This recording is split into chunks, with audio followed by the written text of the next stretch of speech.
Polisi mengungkap kasus kematian Dante, anak selebritas Tamara Tiasmara. Polisi menyebut tersangka Yuda Arfandi menenggelamkan Dante di kolam renang sebanyak 12 kali.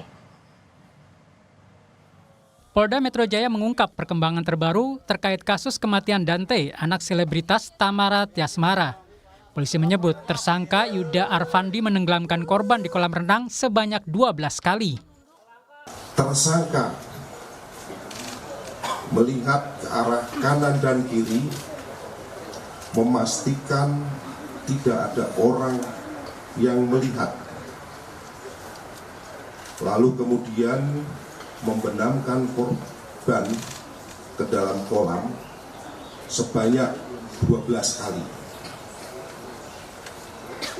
Dengan durasi waktu yang bervariatif, antara lain 14 detik, kemudian 24 detik, kemudian 4 detik,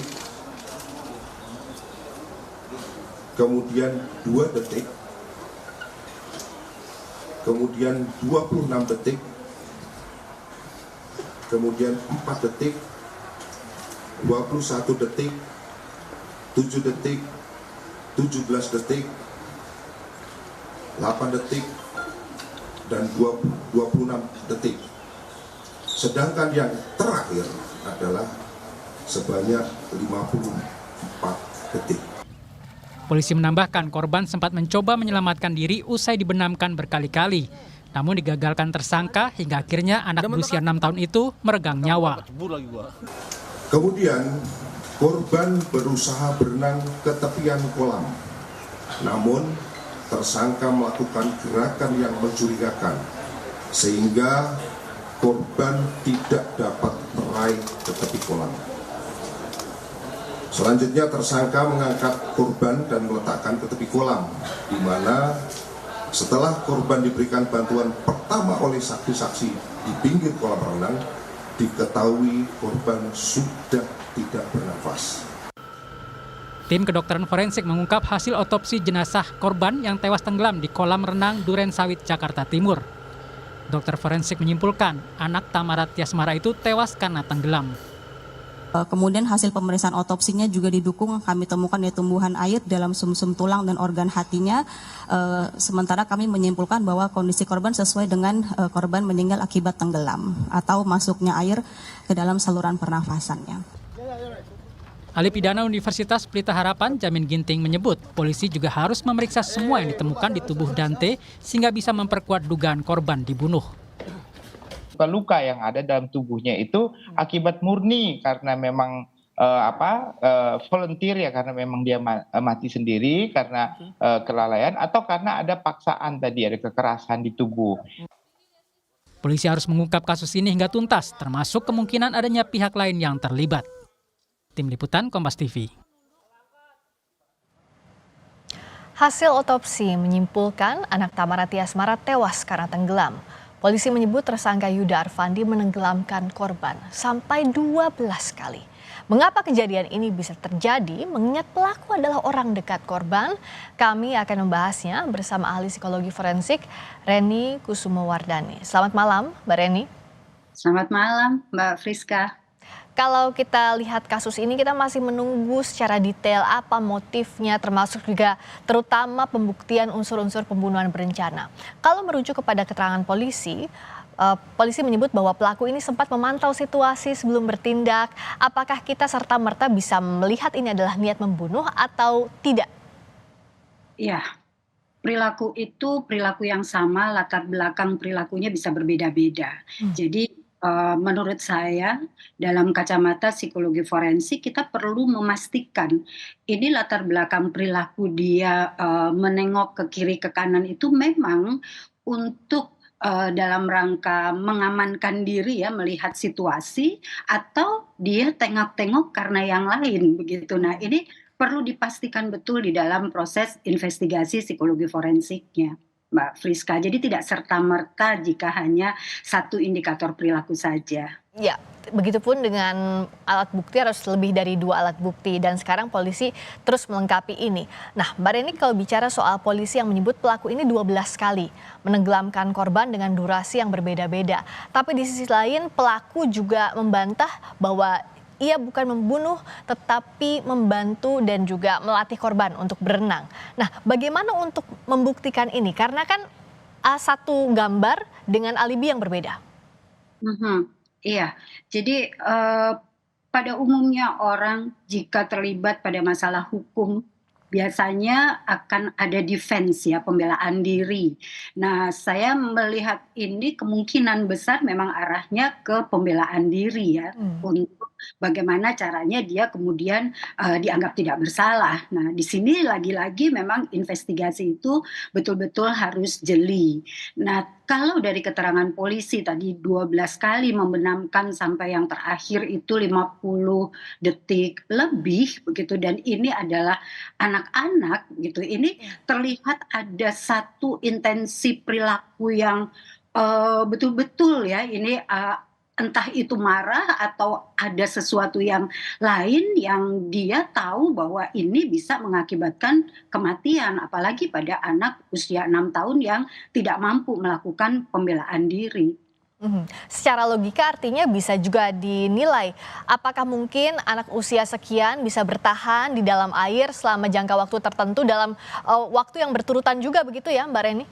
Betul betul, apalagi menurut polisi tadi, anak ini sudah berusaha di dalam CCTV itu untuk minggir dan itu tetap dikejar begitu. Nah, ini penting sekali ya, petunjuk-petunjuk yang sangat penting gitu. Ada apa ini di balik, perilakunya yang memiliki intensi serius gitu ya, untuk, eee, anak ini menjadi bisa dilemahkan gitu. Nah, tentu dalam kasus ini akan dilibatkan juga, psikolog forensik untuk mendalami. Nah, untuk mendalami intensi, ini seperti apa proses yang biasanya dilakukan oleh polisi, oleh penyidik?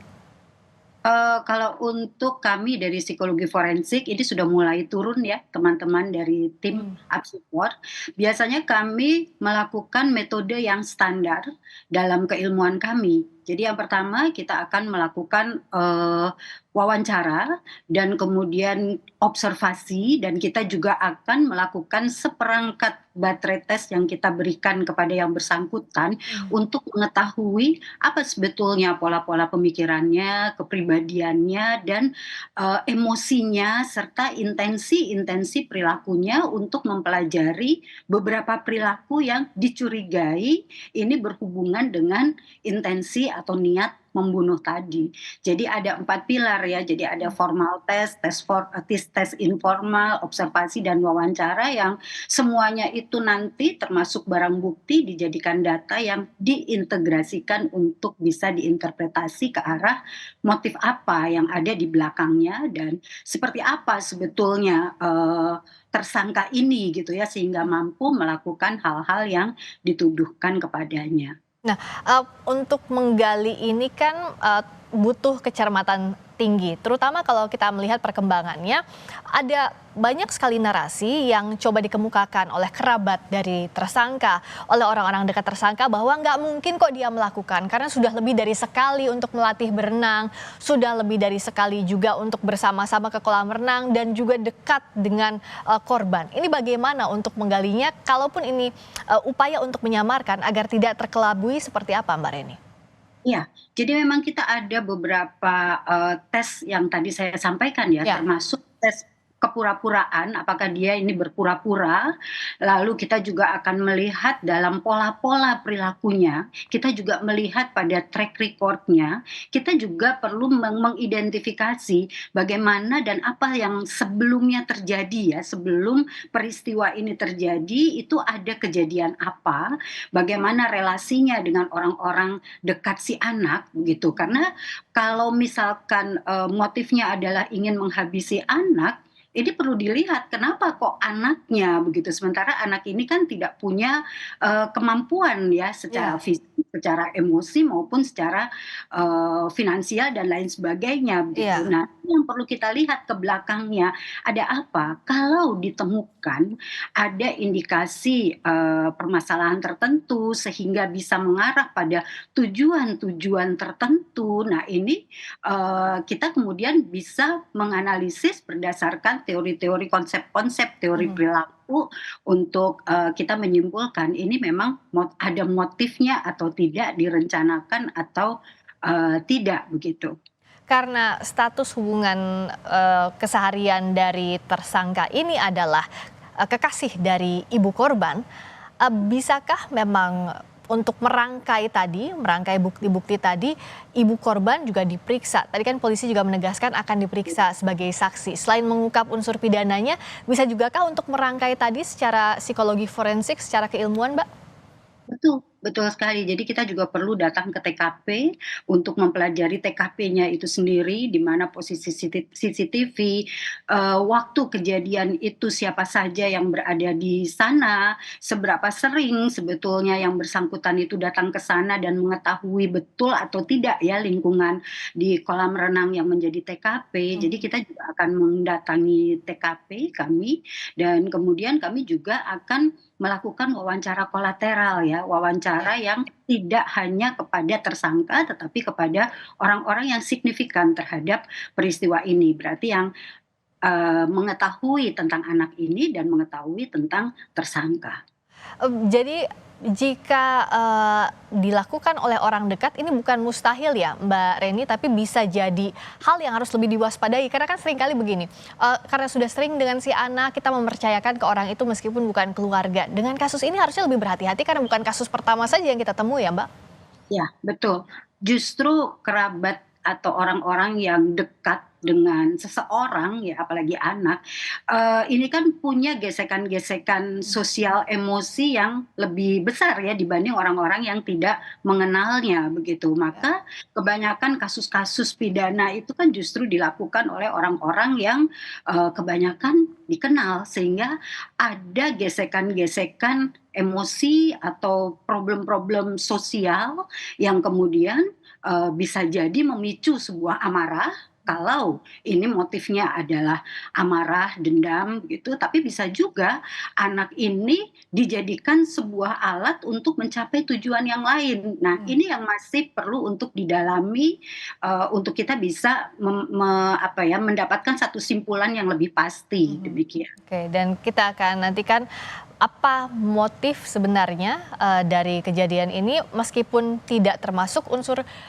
yang harus dibuktikan dalam pembunuhan berencana, tapi motif ini bisa sangat membantu ya Mbak, apa yang jadi latar belakang tersangka ini untuk mengungkap kasusnya. Baik, Mbak Reni, kita akan nantikan juga bagaimana perkembangan dari polisi yang kita tentu saja tunggu agar ada keadilan bagi korban. Terima kasih Mbak Reni Kusumo Wardani, ahli psikologi forensik telah bersama kami di Sapa Indonesia Malam. Terima kasih.